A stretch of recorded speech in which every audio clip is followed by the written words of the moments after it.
ഇത് ഭ്രമയുഗമാണ്, കലിയുഗത്തിൻ്റെ ഒരു അപഭ്രംശം. Hello, Greek മീഡിയാസിലേക്ക് സ്വാഗതം. ഭ്രമയുഗം ഒരു അഡാറ് തീപ്പൊരി വേറെ level cinema, mysterious and thriller movie. തികച്ചും പെർഫോമൻസ് ഓറിയന്റഡ് ആയിട്ടുള്ള ഈ ഒരു സിനിമയിലേക്ക് പെട്ടെന്ന് സിങ്ക് ആവാൻ വേണ്ടി കുറച്ച് സമയം എടുക്കുന്നുണ്ട്.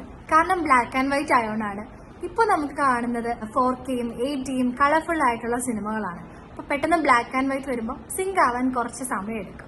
പക്ഷെ സിങ്ക് ആയി കഴിഞ്ഞാൽ നമ്മൾ പിന്നെ ഒരു പ്രേക്ഷകരായിട്ടല്ല സിനിമ കാണുന്നത്. നമ്മൾ ശരിക്കും ആ മനയിലുള്ള ഒരു വ്യക്തിയായിട്ട് ഭ്രമയുഗത്തിൽ തന്നെയാണ് നമ്മൾ എത്തിപ്പെടുന്നത്.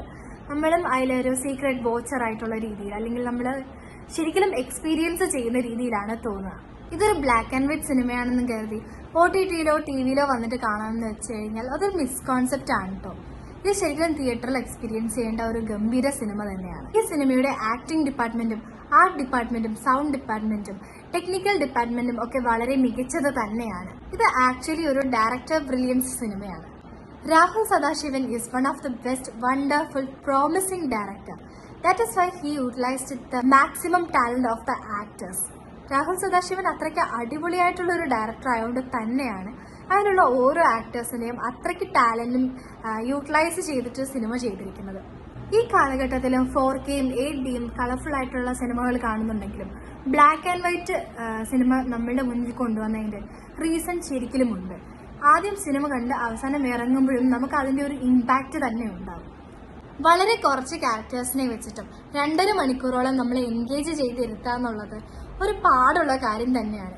പക്ഷെ ഈ ഒരു സിനിമയ്ക്ക് അത് സക്സസ്ഫുൾ ആയിട്ട് കംപ്ലീറ്റ് ചെയ്യാൻ പറ്റിയിട്ടുണ്ട്. മലയാളം ക്ലാസിക് സിനിമകളുടെ പട്ടികയിലെ 1ാം സ്ഥാനത്തിലേക്ക് എത്തിയിരിക്കുകയാണ് ഭ്രമയുഗം. മലയാള സിനിമയെ ഒരു ഇന്റർനാഷണൽ ലെവലിലേക്ക് കൊണ്ടുപോകുന്ന ഒരു സിനിമയാണ്. ഈ ഒരു മികച്ച സിനിമയും ഇത്ര അടിപൊളിയാക്കിയത് മമ്മൂക്കയുടെ പെർഫോമൻസ് തന്നെയാണ്. പിന്നെ ഭ്രമയുഗം കാണാൻ പോകുമ്പോൾ മുൻധാരണകളൊന്നും ഇല്ലാതെ തന്നെ പോവുക. കാരണം നമ്മളുടെ ചിന്തകൾക്ക് അതീതമായാണ് സിനിമയുടെ പോക്ക്.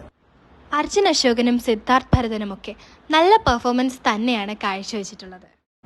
അവരുടെ എക്സ്പ്രഷൻസും ആക്ടിങ്ങും എല്ലാം തന്നെ സൂപ്പർബ് തന്നെയാണ്. അർജുൻ അശോകന്റെ കരിയർ ബെസ്റ്റ് പെർഫോമൻസ് ആണ് ഭ്രമയുഗത്തിൽ കാഴ്ചവെച്ചിട്ടുള്ളത്. മമ്മൂക്കയുടെ പിന്നെ പറയാനില്ലല്ലോ. ഓരോ വ്യത്യസ്ത ക്യാരക്ടേഴ്സുമായിട്ട് വരുന്ന മമ്മൂക്ക ഇതിലും അടിപൊളിയാക്കിയിരിക്കുകയാണ്. സത്യം പറഞ്ഞാൽ ഈ സിനിമയിൽ മമ്മൂക്കയെ കാണാനില്ല.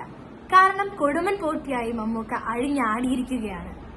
മമ്മൂക്കയുടെ ഓരോ മൈന്യൂട്ട് എക്സ്പ്രഷൻസും ഐസും എല്ലാം തന്നെ ബോഡി ലാംഗ്വേജും ആ പഴയ ആൾക്കാരുടെ ഒരു രീതിയിലുള്ളതൊക്കെ ആണെങ്കിലും ശരിക്കും സൂപ്പർബായിട്ട് തന്നെയാണ് പ്രസന്റ് ചെയ്തിട്ടുള്ളത്.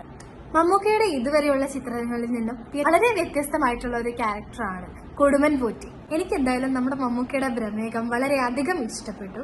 ക്യൂരിയസ് ആയിട്ട് അതിന്റെ ട്വിസ്റ്റും അതിന്റെ ഓരോ സംഭവങ്ങളും ഇങ്ങനെ നോക്കി ശ്രദ്ധിച്ചിരുന്നു പോയി. സീനിയർ താരങ്ങളിൽ നിന്ന് എക്സ്പെക്ട് ചെയ്യുന്നത് ഇങ്ങനെയുള്ള സിനിമകളാണ്. മമ്മൂക്കയ്ക്ക് തുടർന്നും ഇങ്ങനെയുള്ള വ്യത്യസ്തമായ ക്യാരക്ടേഴ്സിലൂടെയുള്ള സിനിമകൾ ചെയ്യാൻ പറ്റട്ടെ എന്ന് ആഗ്രഹിക്കുന്നു. Greek medias.